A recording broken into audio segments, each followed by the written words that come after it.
Hi friends, what's going on? Stormie Calder here. In this video, I want to talk about the energy of being tolerated versus the energy of being celebrated.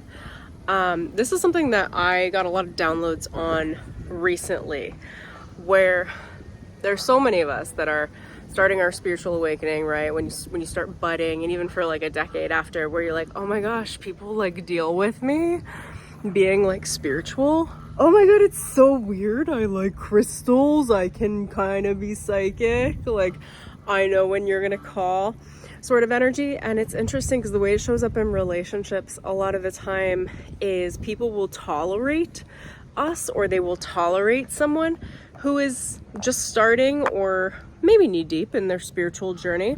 And we're not used to surrounding ourselves yet with people that get it. So we're like, oh my gosh, tolerance is love. Is it love? Like, yeah, it's a form of love. But I want to encourage you to do, or to think about, is the energy of tolerance of your spiritual gifts, tolerance of your stories, tolerance of you starting to break the mold of your identity, tolerance of you starting to break the mold of the system and the matrix and challenge mediocrity, challenge other people's beliefs. Anytime someone starts their spiritual awakening journey, they are challenging the mediocrity within themselves, and they are challenging the mediocrity of the decisions of everyone else around them that everyone else has made. As you start to awaken, you start to realize, you start to become self-realized.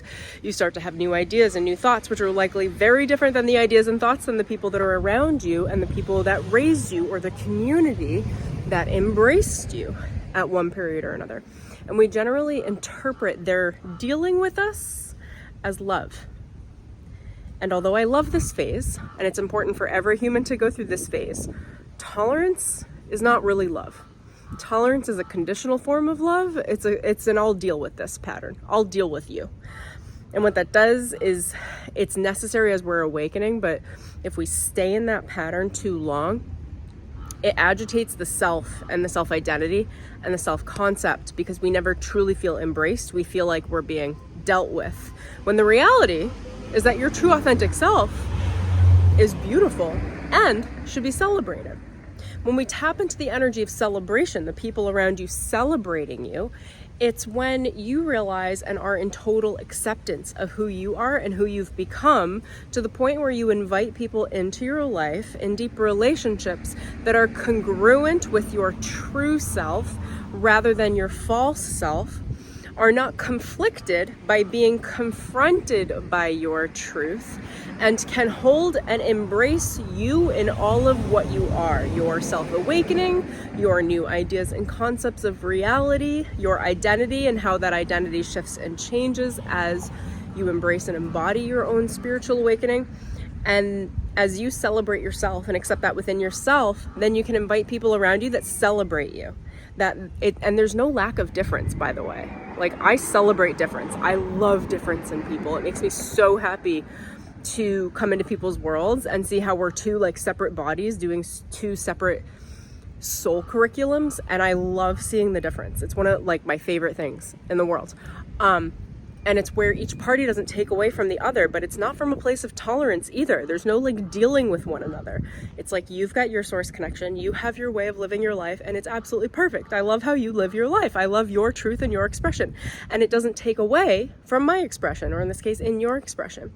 And we all can be in healthy relationships as two separate independent parties, no matter what relationship you're in, where each person has their own connection to source, their own connection to how they value and maneuver their own life, which is most of the time very different than how we do it. And they can still celebrate us, and we can still celebrate them. And this is about being celebrated and celebrating others when they are in the truth of their expression. So again, I'm confronting a little energetic belief pattern and system that's been coming up in my downloads, which is tolerance as love versus celebration. I think when we're in codependent relationships, we find tolerance to be very loving. We're like, oh, they tolerate me. How cool. I can be my little like weird self and still be loved. Good, but there's better. As you heal, as you grow, as you embody safe, healthy relationships, you get to be celebrated for yourself. And to give you guys a quick light example, like I pretty much only allow people into my life that celebrate me. So they have to see my spiritual gifts, acknowledge them, and celebrate them. And many of them, most of them, are not doing the stuff that I do. They're doing very different things with their own source connection, their own spiritual connection, how they live their life. And we celebrate those differences because they're just as beautiful, and we all learn from each other. And that's like, it's just so ripe and fruitful and fun. So again, just pointing this out because as people start to awaken, they tend to be in the air of tolerance or being tolerated. And I want you to think about being in the energy of being celebrated, which always starts with yourself. As you create boundaries for the container of not allowing other people to deal with you, like you're magic, you are pure source magic, likely. Like as you're awakening, you embrace and embody more of your magic. And we want to celebrate that and invite other people into our worlds, into our universes that will celebrate us for our differences from them.